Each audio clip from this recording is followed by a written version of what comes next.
Hey everyone, welcome back. My name's Dustin Grace, and today we are going to do a game discussion, and we're going to talk about Trails in the Sky, second chapter, brought to us by those crazy kids at Falcom and translated by those crazy kids at Xseed.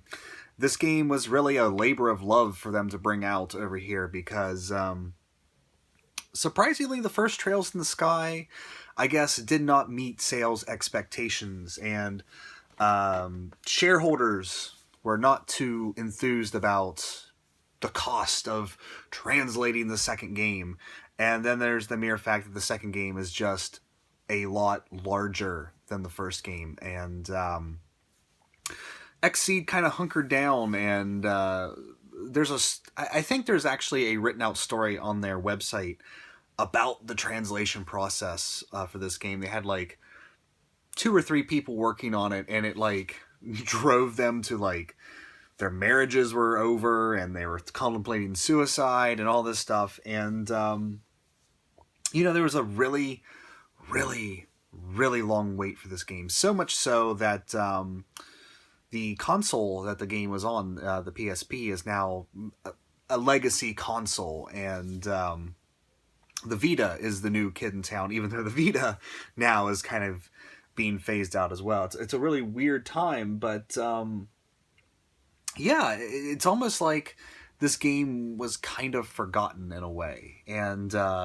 aside from us true diehards that were just waiting to see the story of Joshua and Estelle continue, it feels like maybe SC second chapter maybe it's been a little forgotten.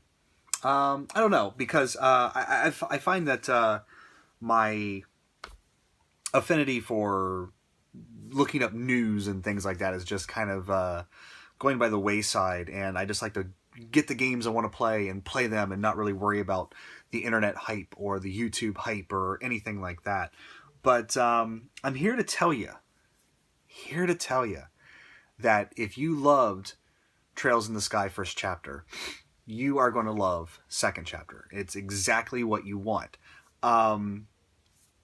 Keep in mind, and this is a very important thing for this game, when you start playing this game, do not think of it as a sequel.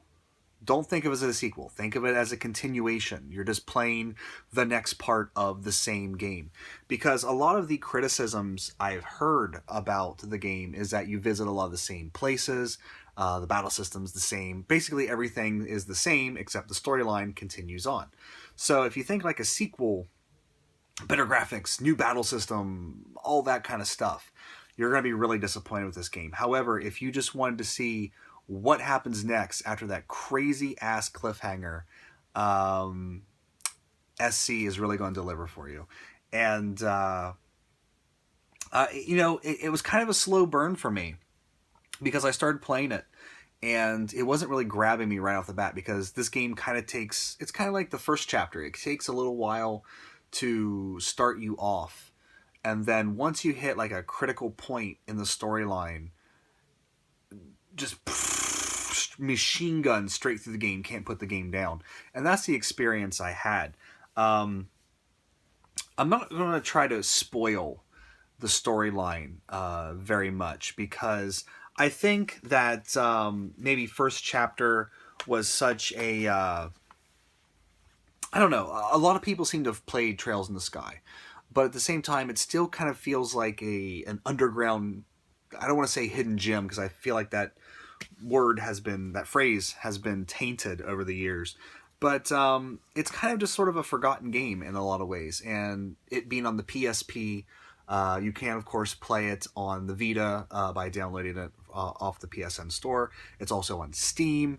I really wish a lot more people would give this a go, because it really does satisfy that sort of old school PlayStation 1 era RPG itch. There's a lot of us out there that play these new shiny fancy RPGs, and they just don't have the same charm or the same... It doesn't make you feel the same as when you were a young kid playing a Super Nintendo JRPG or a PlayStation 1 JRPG. There was just this feeling of epicness to those games. And it's probably all set and setting. It's probably all me being of that era. but at the same time, you kind of miss out on that feeling if you're older like I am. And I'm completely okay with admitting that I'm, as a video gamer, I'm getting to be on the older end of the spectrum. Um, but it really does satisfy that itch, and I don't want to spoil the fantastic story that was first chapter. All I'm going to say is that second chapter takes those events and expands the story in a way, in a very satisfying and very realistic feeling way. All the characters come back in a very realistic feeling. Everything just feels, I mean, it doesn't feel like a sequel. It feels like this game is just so incredibly long that they needed to split it up. And there might be some truth to that. It really is just a great story of love and friendship and, evil, and without getting into it and spoiling it, I don't know how really to talk about it. But it is one of those great JRPG stories, and the first game will just knock your socks off, and then the second game, the story in the second game, maybe it does kind of miss out by not having that amazing, just punch you in the face ending that first chapter did. Second chapter really kind of wraps things up in a lot of ways. So much so that it kind of makes me wonder where the third chapter, which who knows if Xseed is going to bring it over or not,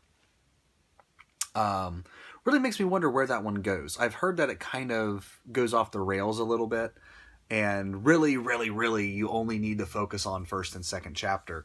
But I would really still like to see second chapter and see where that goes. So, really amazing, old school feeling RPG storyline that, for me, it just kind of, it fills you with this feeling of nostalgia. Even though this is not a game that I played as a kid, and I have no nostalgia for it. It's a weird sensation, but at the same time, it's a really welcoming one. The gameplay is exactly the same as first chapter. And if you've not played first chapter, the gameplay goes a little bit something like this. Your character starts off in an area. You have basically one big main story quest that you need to work on, but at the same time, you have all these little side quests that you can get from the Bracers Guild. And this is how you earn your money. So these are very important to do. You earn your money, and you get bracer points and raise your rank in the bracers. And every time you raise your rank, you get a special item or something like that. And not only that, but you get a lot of experience doing these side quests too. And while Trails in the Sky never really feels grindy, there is a little bit of complaints about the enemies being HP sponges, damage sponges. And that's especially true kind of in the beginning of the game, where your characters maybe aren't as strong and your skills aren't as good. But as you progress through the game and you upgrade your characters, upgrade their skills, upgrade their magic, by the end of the game, I was kind of tearing through it, to be honest with you. I had a team that I called the Wrecking Crew, which was Estelle. Well, I can't really talk about the characters because, again, I'm going to spoil something for the storyline. But I had a character of 4 hard-hitting people and one that was an amazing healer. And I really just kind of tore through the last bit of the game. Every now and then I would, get wiped out and have to start the battle over again. But I never really ran into too much trouble. Sometimes the bounties that you take on, where you just go like outside the town and you walk a little bit and you'll find like a monster that you have to exterminate. Sometimes those enemies, the Bracer Guild quest enemies, were a little bit tougher than bosses. But there was one boss that, until I figured out that it's not really like an event where you can lose, because you can win the battle. It's just, he's so powerful that it's going to be like just a nightmare to do it. And instead of retrying it, you can just hit continue, and the storyline will continue on that, he beat you, but at the same time, you're still able to move forward in the storyline, because the boss battle is just absolutely insane. The battle system, which I forgot how much I love the battle system of Trails in the Sky.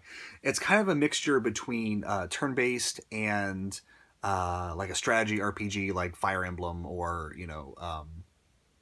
like a Tactics Ogre or something like that. Um, Really, really, really, really good stuff. You're always fighting for position on enemies. Sometimes they'll be outside your attack range. You're always mixing up your skills, because sometimes enemies will get close together and you can use a particular skill to hit both of them. Sometimes they'll be in a straight line and you can use a particular skill just to attack down that straight line. There's really a lot of options with how to handle your battles in this game. Conversely, the enemies can also do the same thing to you. So you have to always be conscious of where you place your people. Sometimes it's better to take the extra turn to move a person and then attack than it is just to hit the attack button and have them move automatically to attack. Sometimes it's better to take a turn to put your people in position than it is to just all out attack. And I like that. I like that it's not just mashing on the A button to select attack or your skills or something. There's actually a lot of thought that goes into it. You have the basic stuff like attack. You have magic, which in this is called arts. I think it was called arts. I can't remember. It's been a couple days since I finished it, and honestly, I don't really pay attention to what each individual game calls the magic system. I just, okay, it's called, CP points in this or something like that. Or no, CP is the special. EP, I think it was. Okay, they call it that. Fantastic. That's my magic. Who cares? Move on. But you have your basic attacks, you have your magics, you have skills, which a lot of them are really, really useful. Like Estelle's Hurricane, she'll basically take her staff and just spin in a circle, and you can hit like basically almost everything on the screen. Really helpful skill. Oliver's quick draw is kind of the same thing. He can hit a huge portion of enemies on the screen, and basically a lot of the battles, what you're doing is just whittling everybody down.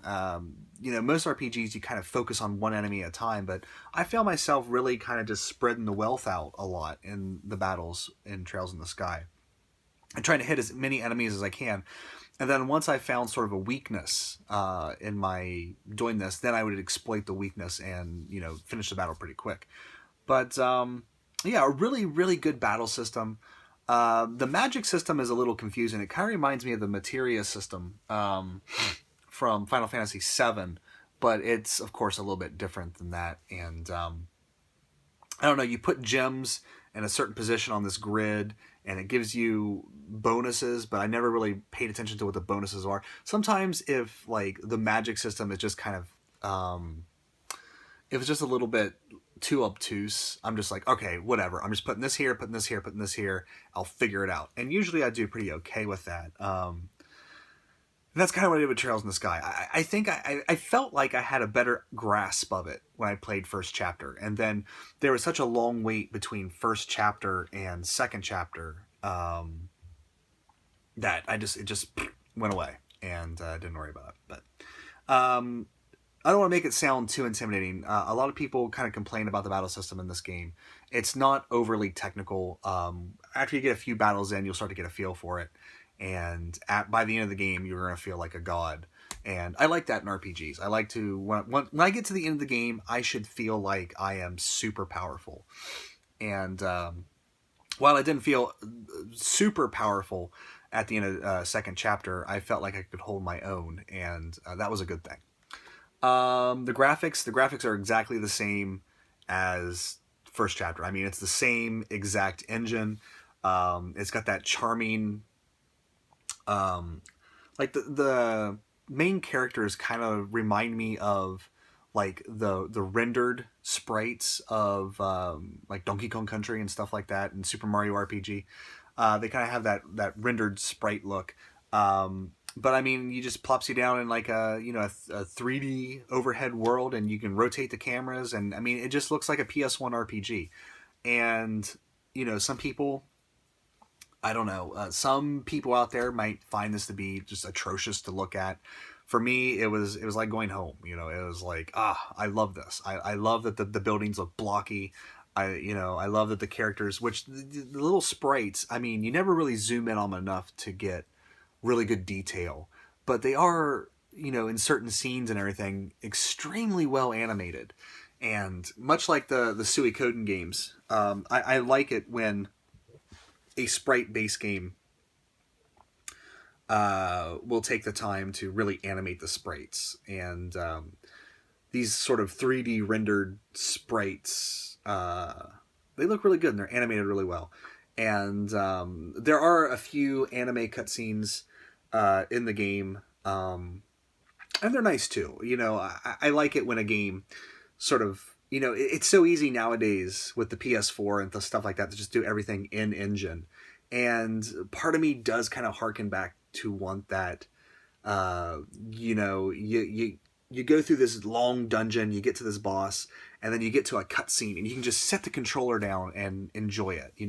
There's no quick time events, no nothing like that. You just kind of get to sit back, and it's your reward for making it through this dungeon, as you get to see this nice little anime scene. And it's so easy to do things in engine now that I feel like this is going by the wayside, and we got to make everything in a video game interactive. So we have to have quick time events to avoid boulders while this is going on. And it just kind of, I don't know, it just kind of ruins it for me. So to go back to an era where that didn't exist is really, really a nice thing. Finally, the music. And I tell you, the soundtrack to this is fantastic for one reason, and because it reuses a lot of the tracks from the first game. And the first game's soundtrack was amazing. I love the first game soundtrack. One pet peeve is that my favorite battle theme from the first chapter is nowhere to be found in this one. At least I didn't hear it. And that's the really jazzy one, and for some reason that has always stuck with me as one of my favorite battle themes in an RPG, just because it's so different than what you're used to in a JRPG. But the music is great. The voice acting, what little there is. I mean, it's basically just battle voices, the ha, ha, ha, and then they say their attacks, or they just, that kind of stuff. It sounds really good. And then, of course, at the end, whoever strikes the final blow gets to say like a little victory sentence, and all right, we did it, that kind of stuff. And it really just takes me back to playing like the PlayStation 1 and those older RPGs, and I really like that. So anyway, guys, Trails in the Sky second chapter, a long, arduous wait, but so worth it. And hopefully, people don't forget about this game. Hopefully they don't forget about it. I mean, it's a PSP game, I understand. But at the same time, it's one of the best JRPGs out there. Especially the first game's story is just going to draw you in. You're going to get to that final bit of the game, and you're just going to rip your hair out, and then you have the second one to continue the story right there. You didn't have to wait, I don't know, what has it been, 4 years or something like that? 4 or 5 years for them to translate the second one. Yeah, just really, really a great game. And I know the trials and the tribulations that Xseed went through to bring this game out, because I followed them, and kind of, you got to read the story as it developed, of them translating this massive game, because it's 2 UMDs.